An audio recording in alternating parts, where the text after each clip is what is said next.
Maintenant que vous comprenez peut-être mieux les objectifs du règlement sur la formation continue obligatoire des hygiénistes dentaires, nous aborderons les principales exigences du règlement quant au cadre des activités de formation continue.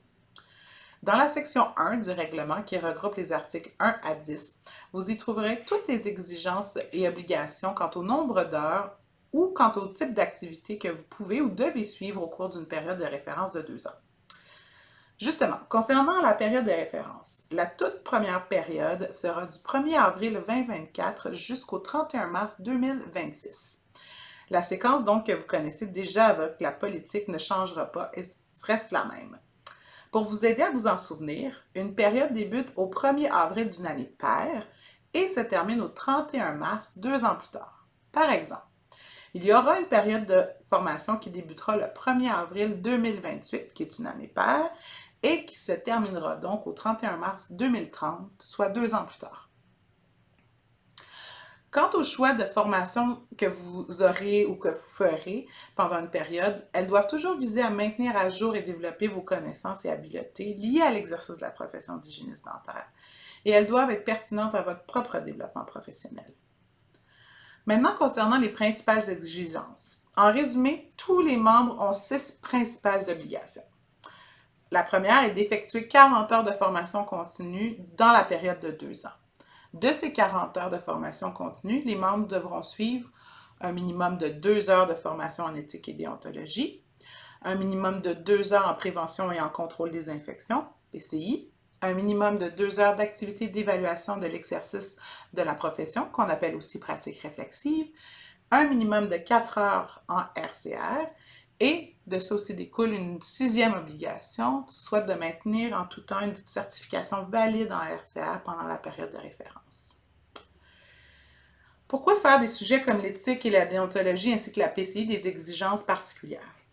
En ce qui concerne l'éthique et la déontologie, le Code des professions a accordé une importance particulière à ce sujet en imposant l'obligation à tous les conseils d'administration des ordres de veiller à ce que des cours ou stages de formation continue, notamment en éthique et déontologie, soient offerts en tout temps aux membres de l'ordre. De plus, dans le contexte de la modernisation et de l'autonomie professionnelle, ce sujet est devenu un véritable incontournable. Finalement, c'est également une exigence que l'on voit dans d'autres règlements de formation continue obligatoire au sein de d'autres professions. En ce qui concerne maintenant la PCI, c'est un volet de l'exercice de la profession qui évolue grandement, notamment sur le plan de la science. C'est également un sujet pour lequel, malheureusement, l'inspection professionnelle a relevé d'importantes lacunes auprès de plusieurs membres.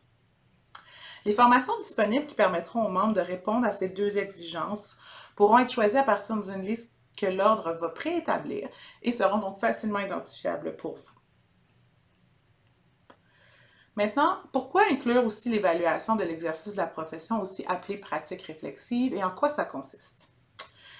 Dans le cadre de l'analyse que l'ordre a menée en vue d'établir le nouveau règlement, une étude a été menée et cette étude nous a permis de démontrer que les apprentissages qui étaient faits dans le contexte d'une approche réflexive favorisaient vraiment une consolidation des apprentissages. Conséquemment, les données probantes soutiennent donc l'idée d'inclure ce concept au règlement. Il y a 3 activités qui pourraient être admissibles à ce titre. Les visites d'inspection, si vous êtes bien évidemment ciblé par le programme au cours d'une période de référence, puisque dans le cadre de votre inspection, vous êtes amené à réfléchir sur vos compétences et lacunes et à déterminer justement vos besoins. Ce processus constitue une forme de pratique réflexive qui pourrait être prise en compte à titre de formation continue.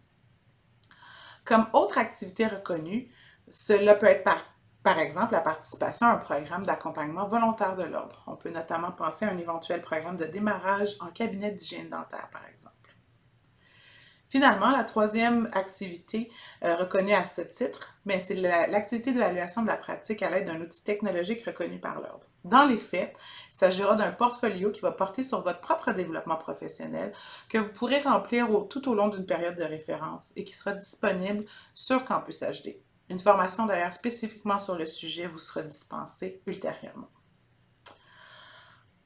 Le règlement prévoit que certains types d'activités sont d'emblée reconnus dans la mesure où elles répondent à l'objectif du règlement, comme la participation à des cours ou conférences offerts par des ordres professionnels ou par le ministère de la Santé et des Services sociaux, par exemple, Ou encore, ça peut être la lecture d'articles de revues ou de documents choisis par l'ordre à partir d'une liste qu'il dressera pour une durée de 30 minutes allouée par article ou document et dans la mesure où vous réussirez les évaluations qui vont s'y rattacher.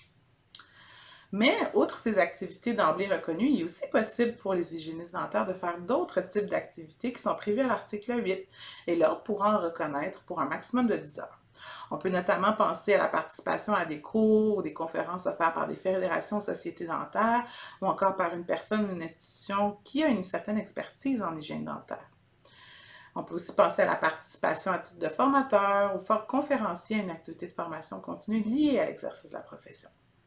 Vous pouvez donc constater que les hygiénistes dentaires peuvent choisir des activités de formation bien au-delà de ce que l'ordre offrira lui-même.